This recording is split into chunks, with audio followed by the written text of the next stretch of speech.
السلام علیکم ورحمۃ اللہ وبرکاتہ۔ امید کرتا ہوں ویورز آپ سب خیریت سے ہوں گے۔ دوستو، اس دنیا کے اندر جتنی زیادہ جدید دور میں سہولیات آ چکی ہیں، جتنی آسانیاں آ چکی ہیں، اتنی ہی زیادہ پریشانیاں بھی بڑھ چکی ہیں۔ کوئی انسان ہیں جو معاملات کی وجہ سے پریشان ہیں، کاروبار کی وجہ سے پریشان ہیں، گھریلو معاملات کی وجہ سے پریشان ہیں، کچھ اولاد کی وجہ سے پریشان ہیں، کچھ اپنے کاروبار کی وجہ سے پریشان ہیں، تو کسی نہ کسی طریقے سے کچھ اپنی طبیعت صحت کے حوالے سے پریشان ہیں۔ تو زندگی کے اندر ہر انسان کو کسی نہ کسی طریقے سے کوئی نہ کوئی پریشانی آ رہی ہے۔ دوستو، اس کو دور کرنے کا طریقہ ہے جس نے بھی اس کو آزمایا ہے اس نے تسلی حاصل کی ہے اور وہ خوش ہوا ہے۔ تو آئیے میں آپ کے سامنے ایک ایسی چیز رکھتا ہوں جس کو اللہ کے نبی علیہ السلام نے بیان کیا، اور یہ ایک ایسا راز ہے، ایک ایسی حقیقت ہے، جو بھی اس کو استعمال کرتا ہے وہ کبھی مایوس نہیں ہوا۔ تو آپ بھی اس پر عمل کیجئے، سوچئے کہ زندگی کے اندر انسان جب اپنے معاملات میں مگن رہتا ہے تو اس پر پریشانیاں آتی ہیں۔ ظاہری سی بات ہے، اس کا دوسروں سے تعلق جو ہے وہ مطلب کا رہ جاتا ہے۔ چھوٹی چھوٹی بات پر پریشانی انسان کو پہاڑ جتنی لگتی ہے۔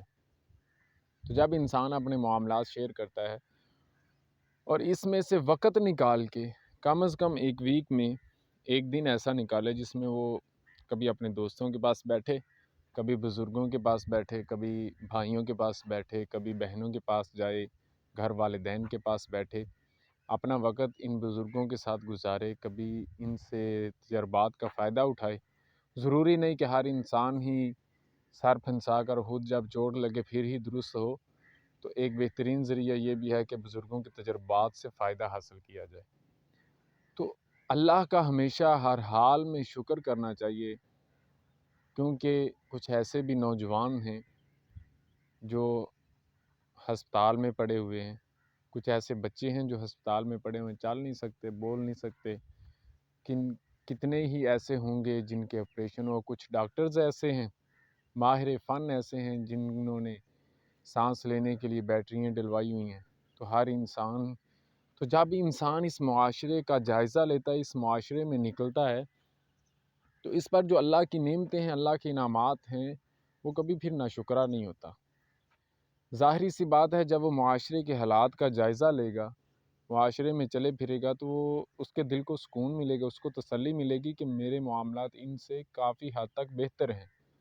جس حال میں بھی انسان ہو، وہ انسان کے لیے بہتر ہے۔ اللہ کی رضا میں راضی رہنا چاہیے، اور وہ انسان کتنا خوش نصیب ہے جو زندگی اس حال میں گزارتا ہے کہ اللہ نے جو کچھ دیا اس پر راضی ہوا ہو، اور جو کچھ نہیں ملا اس پر بھی راضی ہوا ہو۔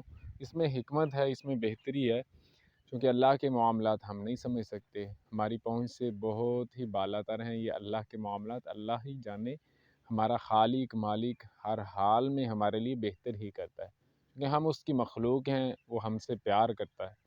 تو اپنے معاملات کو درست کرنے کے لیے ان پریشانیوں سے کبھی نکلتے وقت نکالیے، اور آس پاس کے معاشرے کا جائزہ لیجئے۔ کچھ بچے ایسے ہیں جو ماں باپ کو ترس رہے ہیں۔